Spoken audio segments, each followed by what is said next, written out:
William Chili Bill Smith got an early start in broadcasting when he was a student at the Jack Yates Senior High School of Communications in Houston, later appearing on the Kids Jam radio show on KTSU, Texas Southern University's radio station.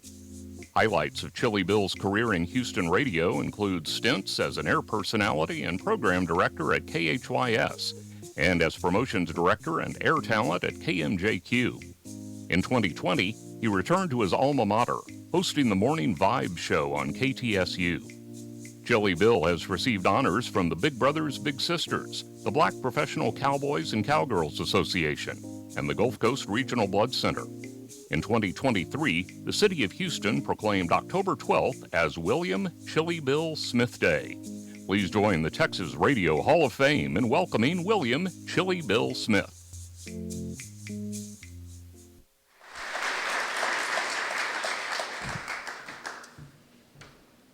Now, thank y'all for picking that last picture that you put up, because like I always say, you don't know how good you look until you get your picture took.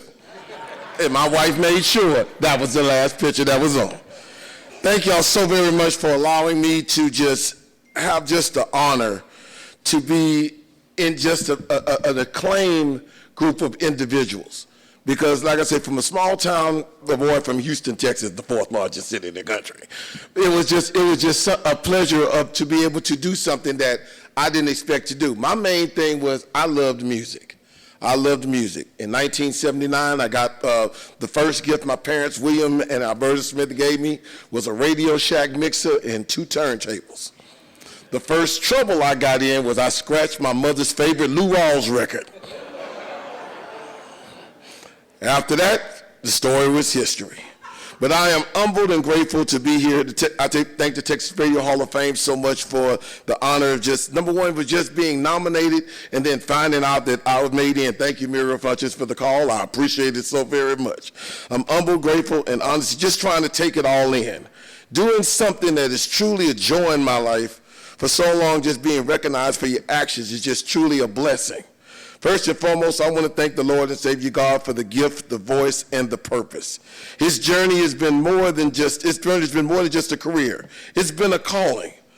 I had the opportunity to remain in the city I was born and raised in, and to be able to not only entertain them, but give them great music, but also the community that I loved. My parents were there. I did not want to leave. I wanted to stay with them, and God gave me the opportunity to stay, and then to be able to come and work in a major market station for all my radio career was just such a true blessing. To my family, I thank my lovely wife. Let me start with her. She is my backbone. She is my program director at my house. She lets me know how much I have to come home. The first thing, not hello dear, how was the show this morning? And she'll let me know and break it down to me. And I thank her because, in radio, it's a lot of hours. It's a lot of hours, and we're gone a lot. I was doing promotions. I was doing a whole lot of different things in radio. So I was gone from not being at home. I thank my children, Nicholas, Chadrick, and also my lovely baby girl, Taylor. My daughter-in-law, Darnell. I thank my parents who are in heaven right now, William and Alberta Smith, and also my mother-in-law, Miss Gloria Taylor, who put up with me through all of my radio career. I started, once again, like I said, in 1979 as a DJ, just doing parties and events and everything, because my thing was I wanted to make sure when I graduated from high school, nobody didn't have to pay for nothing. I wanted to make sure I took care of all of my own things. So in talking in school, I was one of the ones, I did a lot of talking, as you can see. And so they said, and that's when the School of Communications came and said, we're going to switch you, we're going to move your career, we're going to move you over there. And then I got over there and I just enjoyed it, and it's just been a time. Going to being a part of Texas Southern University and going to KTSU, it was a thing as well, because I got a chance to see from a lot of great people what radio was all about. So then when I finally got the call in my second year to go to Magic 102 and also to work there all that time, it was just such a blessing. I mean, because I was there through every ownership group that one station had. Amaturo, Key Market, Cumulus, Noble, Clear Channel, and now Radio One. I've seen people come, I've seen people go, I've seen them come back again. But one of the main things said was, you were the mainstay. If we knew you was here, everything was gonna be all right. Let me thank my mentors, because I have a lot, starting with all of the great general managers at those stations for allowing me to be a part and just see the vision that they had in me to be the great person. Ernest Jackson Jr. He was my main one at KMJQ. I appreciate him so very much for what he did.